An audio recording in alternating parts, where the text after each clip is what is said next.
Guadalupe Mettini, de la Universidad Nacional del Litoral. Va a exponer su trabajo, representación y razonamiento sustitutivo en los experimentos mentales. Así que la palabra es toda tuya.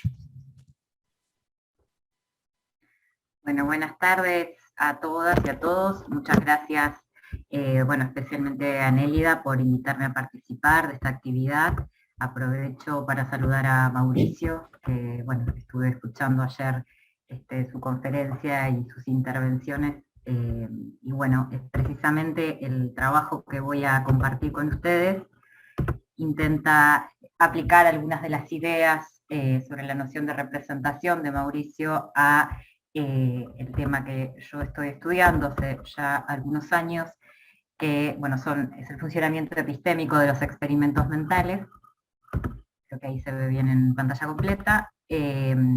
Mi propuesta entonces es aplicar la noción de representación, ¿no? Y el concepto o la concepción de razonamiento sustitutivo que está vinculada a ella, a explicar el funcionamiento de los experimentos mentales. Ahí va. Bien, los objetivos del trabajo que voy a compartir con ustedes son, por un lado, propiciar una comparación de los experimentos mentales como modelos científicos. Voy a dar algunos motivos, algunas motivaciones, ¿no?, para esta comparación, para esta analogía, ya que propongo, y esta es un poco mi tesis en esta intervención, que es una analogía fértil, la de los experimentos mentales con los modelos científicos, para explicar los poderes epistémicos de los primeros. Además, me propongo profundizar un poco, cuanto me sea posible en esta presentación, en la analogía para explicitar o dar una explicación más completa de la naturaleza de la representación en los experimentos mentales. En la organización de esta presentación, primero voy a dar una noción de modelos, voy a decir qué entiendo aquí por modelos científicos. Voy a intentar motivar justamente la comparación de los experimentos mentales con los modelos científicos. Voy a muy brevemente presentar la concepción inferencial de la representación, que ya ha sido mencionada en varias intervenciones en este workshop, y voy a hacer un esfuerzo por extender o explicitar cómo esa noción de representación puede interpretarse en el marco de aquello que hacen los experimentos mentales y cómo nos proporcionan conocimientos sobre el mundo físico. Luego voy a explicitar un poquito más cómo estos dispositivos nos permiten realizar inferencias y constituyen una forma de razonamiento sustitutivo, y brevemente voy a hacer algunas consideraciones sobre qué consecuencias tendría si estas interpretaciones son más o menos correctas para la epistemología de los experimentos mentales. En primer lugar, la noción de modelo científico que voy a tomar como aquella en la cual me gustaría enmarcar a los experimentos mentales, es aquella que han desarrollado, entre otros, Baylor-Jones, Mauricio y Fried. Esta noción de modelo científico está centrada puntualmente en la práctica científica, particularmente en la construcción y aplicación de modelos científicos. Voy a tomar esta definición de modelo que es de Baylor-Jones porque me parece lo suficientemente amplia para los propósitos de la comparación que quiero elaborar aquí. Un modelo científico es una descripción interpretativa de un fenómeno, proceso u objeto que facilita el acceso intelectual o perceptual a ese fenómeno. Algunas de las características que dentro de este marco, que tomo solo la definición de Baylor-Jones, pero creo que puede extenderse a otras caracterizaciones de la noción de modelo, que entre ellas la que comparte Mauricio. Los modelos son explicaciones, ¿no?, sobre cómo son las cosas en el mundo empírico. No son solamente un conjunto de proposiciones, pero permiten implicar proposiciones. Son más que una descripción fenomenológica, incluyen una interpretación, y los modelos emplean herramientas representacionales varias, entre ellas ecuaciones, objetos, enunciados, diagramas, etc.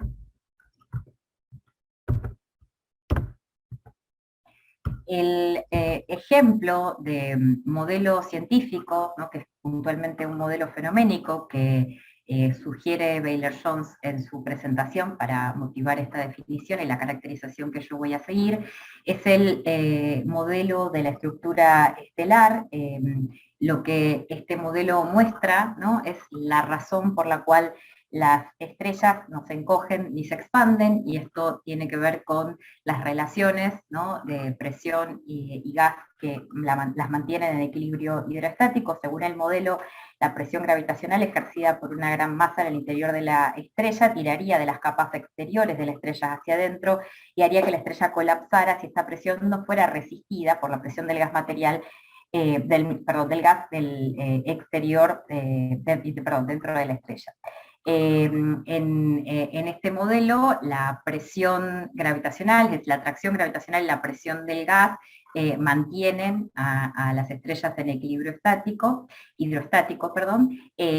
y esto se debe a que, por un lado, la estrella pierde radiación a través de la superficie, ¿no?, por el proceso de fusión reemplaza esta cantidad de radiación que pierde, y de esta manera se compensan, por un lado, la presión y la atracción gravitacional. Este ejemplo y esta noción general de modelo como justamente un mecanismo de representación científica me permite comparar a estos otros modelos científicos, como el que acabo de presentar, con los experimentos mentales. Propongo que hay tres elementos que motivan o tres aspectos que motivan esta comparación. Por un lado, que los experimentos mentales hacen a algunos sistemas físicos accesibles porque pueden suplantarlos, o sea, accesible el tratamiento, la investigación de ciertas características de ciertos sistemas físicos, por ejemplo, aquellos que se encuentran muy alejados, porque permiten justamente, posibilitan, y esto voy a argumentarlo con más detalle más adelante, un tipo de razonamiento surrogativo o sustitutivo. En segundo lugar, los modelos científicos y los experimentos mentales hacen tratables problemas complejos a través del empleo de estrategias de idealización y simplificación. Se me fue ahí una palabrita. Esto es un elemento común, ¿no?, a los modelos científicos y a los experimentos mentales.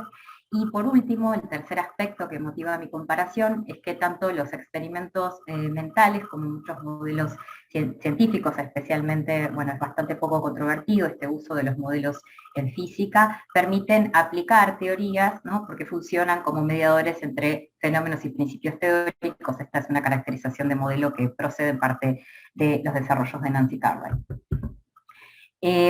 Allá por 2018 compartimos con Mauricio. Yo asistí a una escuela de verano en la Universidad de Viena, donde Mauricio hizo una presentación acerca de, bueno, justamente su noción de representación y qué entendía acerca, o cómo podrían, digamos, aplicarse estas ideas a la noción de experimentos mentales, que era el objeto justamente de ese workshop, y algunas de las ideas que desarrolló Mauricio allí o que presentó allí. Voy a intentar elaborarlas ahora, después me dirá Mauricio si está de acuerdo o no con mi lectura. De acuerdo con estas ideas que compartió en su momento, los experimentos mentales funcionan presentando un escenario particular que debe ser interpretado de acuerdo con una teoría general, ¿no?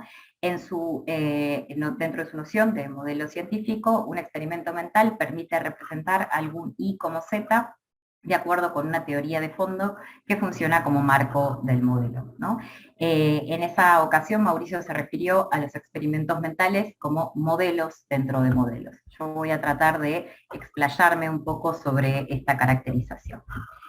Conocemos, creo que ya la hemos visto varias veces en este workshop, la concepción inferencial de representación que ha defendido Mauricio, ¿no?, de acuerdo con la cual un modelo representa un sistema, si solo si la fuerza representacional de este modelo señala a ese sistema objetivo y si permite a agentes competentes e informados derivar inferencias acerca del target, ¿no?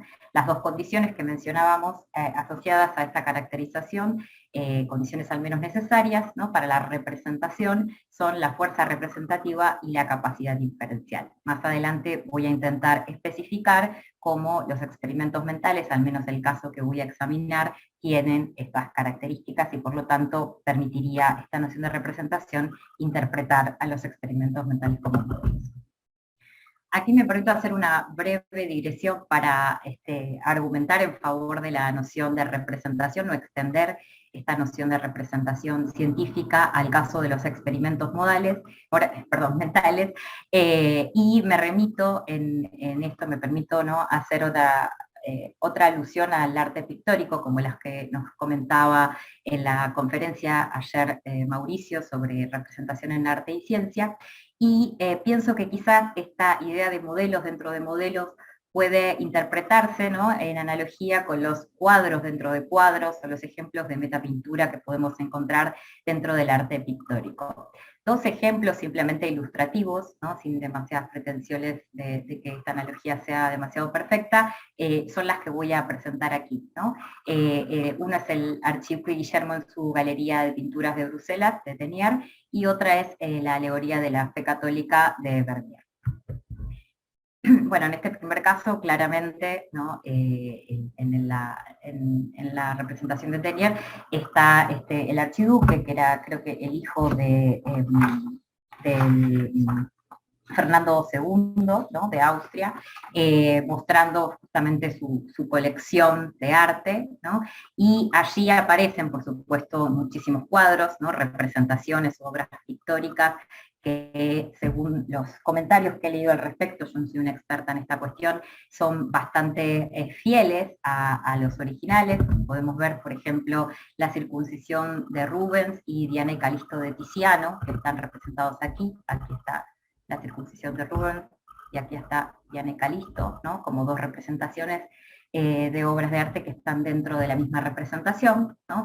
Si bien hay, por supuesto, muchos otros elementos, ¿no?, que tienen que ver con, bueno, quiénes son los otros personajes, hay toda una discusión en torno a, aparentemente solo se ha podido identificar a dos de los representados ahí, por supuesto, el archiduque y otro noble de la época. Los demás personajes no se sabe exactamente quiénes son, hay varias especulaciones al respecto y hay varias interpretaciones de cuál es el sentido de estas representaciones. Por supuesto, en parte mostrar el gusto por el arte que tenía el archiduque, su amplísima colección, las obras que poseía, entre otras cosas.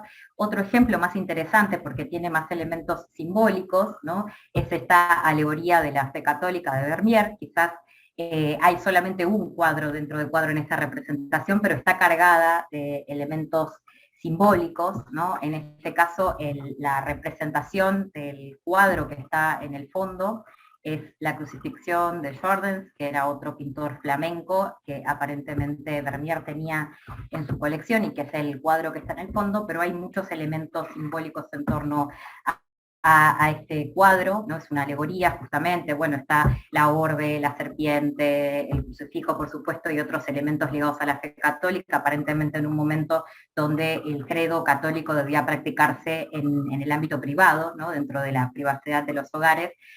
Bueno, está otro objeto que a mí particularmente me llamó mucho la atención, pero que no pude discernir completamente, pero que es algo que es bastante común en los pintores flamencos de la época, que es la esfera de cristal que está en el techo, que aparentemente era un elemento decorativo que les gustaba mucho a los holandeses en ese momento, ¿no?, por la cuestión de los reflejos, y hay algo reflejado en este objeto que no pude terminar de elucidar qué es.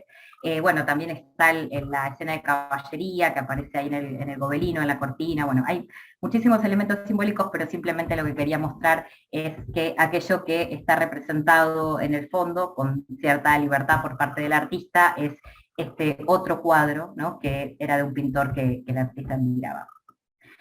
Bueno, la excusa de esta comparación es un poco hablar de extender la noción de representación al caso de los experimentos mentales y dar sentido a esta idea de que son modelos dentro de modelos y que emplean algún tipo de razonamiento sustitutivo, ¿no?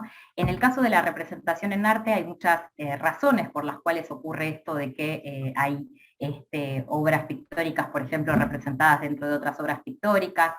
Una de estas lecturas es que el arte habla del propio arte, ¿no? De los límites del arte, del autor, incluso en los casos de autorretrato podría hablarse de esta representación, ¿no? Meta-representación en el caso de la pintura, para hablar sobre alguna característica que tiene el arte de la época, ¿no?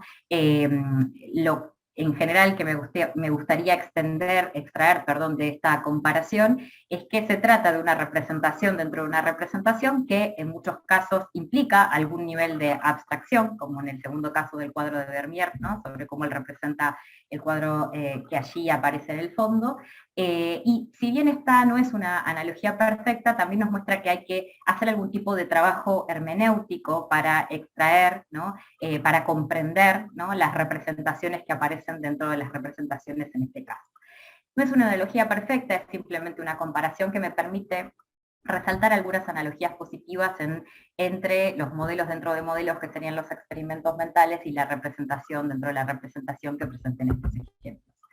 Los experimentos mentales como modelos dentro de modelos podrían ser entendidos como representaciones o fragmentos de representaciones dentro de otra representación general, ¿no? Si bien acá quizás se podría objetar que esto está suponiendo algún tipo de relación biyectiva, ¿no? Entre el modelo y la fuente, ¿no? Permítanme la sugerencia de que hay algún recorte, ¿no? Dentro de la representación, en tanto que el experimento mental, ahora voy a dar un ejemplo y explicitar mejor esto, solamente se enfoca en algún conjunto de relaciones, y en tanto los experimentos mentales funcionan si se asume un marco teórico más general y si se aceptan las descripciones, sobre todo las descripciones que tienen que ver con las condiciones iniciales, el aparato experimental, entre otras cosas, que son formuladas para describir esta situación, ¿no?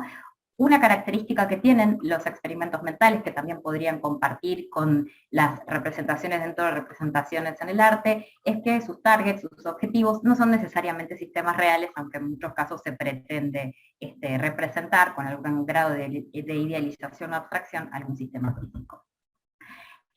Hago algunas salvedades respecto de las particularidades que los experimentos mentales tienen como modelos dentro de modelos. Una ya la mencioné, y es que en estos casos el aparato experimental o la situación o el escenario en el cual se va a desarrollar, ¿no? En que va a tener lugar, digamos, este modelo, está simplemente descrito, ¿no? Y aquí hay muchas suposiciones que implican una selectividad en la representación. En muchos casos los experimentos mentales también incluyen enunciados contrafácticos, suposiciones que no son empíricamente realizables.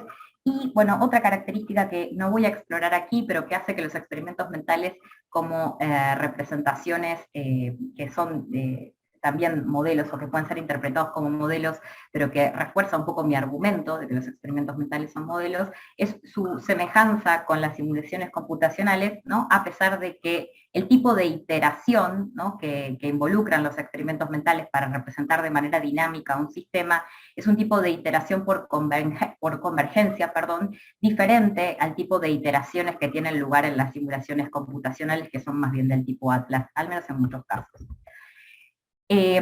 Bueno, retomando la noción de razonamiento sustitutivo, bueno, esto, como ya creo que todos los que participan en este workshop saben, es una noción en principio propuesta por Sawyer, ¿no? Un tipo de razonamiento sustitutivo. En un tipo de razonamiento sustitutivo el modelo permite generar hipótesis sobre el sistema objetivo. Los experimentos mentales, propongo, son una forma típica de razonamiento sustitutivo, ¿no? Y por otro lado cumplen con las dos condiciones, ¿no? La noción de representación que planteaba unas diapositivas antes, ¿no? De Mauricio Suárez, ¿no? Tienen fuerza representativa y capacidad inferencial como condiciones para la representación. Habilitan ciertas inferencias y bloquean otras, los experimentos mentales, en virtud de que los usuarios de estos experimentos interpretan ciertos objetos, propiedades y relaciones del modelo como estando en lugar de ciertos objetos, propiedades y relaciones de un fenómeno o de una fuente. El ejemplo que me gustaría presentar para favorecer esta interpretación de los experimentos mentales como modelos dentro de modelos y como formas típicas de razonamiento sustitutivo es un caso quizá bastante conocido por todos ustedes, que es el experimento mental que Newton emplea para explicar justamente el movimiento de los satélites, ¿no? Newton argumenta, ejemplo, está tomado de la Principia de Newton, este es el diagrama del propio Newton, lo que sucedería si desde una montaña muy alta lanzáramos un proyectil con una velocidad inicial creciente, ¿no? Que es lo que ocurriría dependiendo de la velocidad inicial con la que se lanzara este proyectil, ¿no? El experimento mental que Newton emplea justamente para integrar el fenómeno del movimiento de los satélites a otros presupuestos teóricos que eran parte central de su Principia, intenta argumentar que justamente la fuerza gravitacional es la misma fuerza que rige el comportamiento de los objetos en la cercanía de la Tierra, ¿no? Y en el caso de objetos que están más lejos, como la Luna y los satélites en general. El experimento mental, como decía hace un momento, describe una bala de cañón arrojada desde lo alto de una montaña con una velocidad inicial que se va incrementando paulatinamente, ¿no? A eso corresponden las distintas líneas que están dibujadas ahí en el gráfico tomado de la Principia. Explica, ¿no?, cómo se comportaría este proyectil de acuerdo a las distintas velocidades iniciales que se le imprimen, ¿no? En este caso, lo que se intenta representar, que es el movimiento de los proyectiles o en el caso más extremo de un satélite, es un tipo de representación, es un tipo de escenario en el cual no todos los elementos del sistema objetivo están representados, no hay una correspondencia unívoca, ¿no? El experimento mental supone, por ejemplo, que la Tierra no rota y que no hay fricción, ¿no? Estas son algunas características del sistema objetivo que son abstraídos en la representación. La conclusión de Newton es que una vez que este proyectil sobrepasa determinada velocidad inicial, ¿no?, después del caso límite que sería G, donde llega hasta el otro lado de la Tierra, ¿no? Cuando el proyectil sobrepasa un valor crítico, ¿no?, de la velocidad inicial, volverá al punto central desde el cual se disparó, ¿no?, en este caso B, sería toda la vuelta. Y el usuario del modelo puede asumir, ¿no?, al interpretar, al tomar esta representación, que el comportamiento de la bala de cañón se puede representar como análogo al comportamiento, por ejemplo, de la Luna, y que es la fuerza de la gravedad la que ejerce una fuerza atractiva sobre ambos objetos, ¿no?, sobre la bala de cañón y sobre la Luna, en este caso como satélite, ¿no? Ahí estaban las suposiciones que decía que tienen que ver con aquello que no está representado del sistema target en el modelo. Lo que intenta hacer Newton justamente es presentar un modelo que integra aportes teóricos que explican el fenómeno, ¿no? Por un lado, recupera los aportes de Galileo, ¿no?, en relación a la inercia y al movimiento acelerado.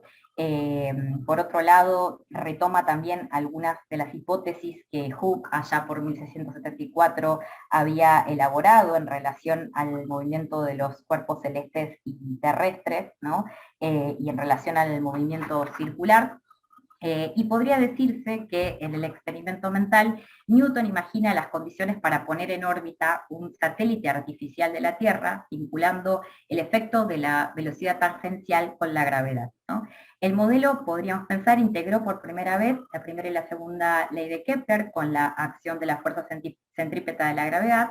En este modelo, la fuerza de atracción varía según la distancia, por lo que el satélite describe desde esta perspectiva un círculo perfecto solo si la velocidad tangencial y la resultante fuerza centrífuga contrarrestan la acción de esta fuerza central atractiva.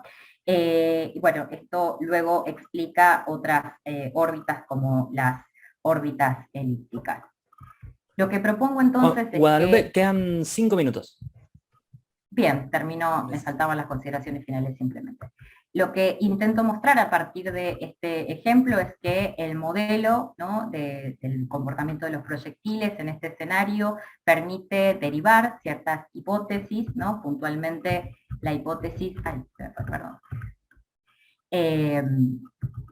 la hipótesis, ¿no? Que permite aplicar justamente el sistema teórico de Newton para explicar, ¿no? Articulándolo con otras hipótesis teóricas, el comportamiento del fenómeno en cuestión, por lo tanto podría ser claramente un caso de razonamiento sustitutivo o surrogativo, y por otro lado que es un modelo dentro de un modelo porque requiere, ¿no? De la integración, ¿no? Y de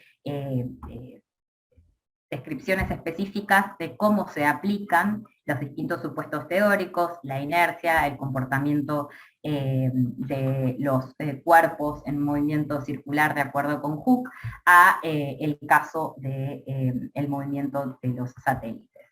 La perspectiva que intenté esclarecer sobre los experimentos mentales como modelos tiene algunas características que le darían una ventaja explicativa respecto de otras interpretaciones para la epistemología de los experimentos mentales, fundamentalmente dos que no voy a argumentar extensamente aquí, son que es una explicación parsimoniosa, entender a los experimentos mentales como modelos, y es una explicación no reductivista porque permite dar cuenta de todos los recursos representacionales, las herramientas representacionales que emplean este tipo de mecanismos de representación.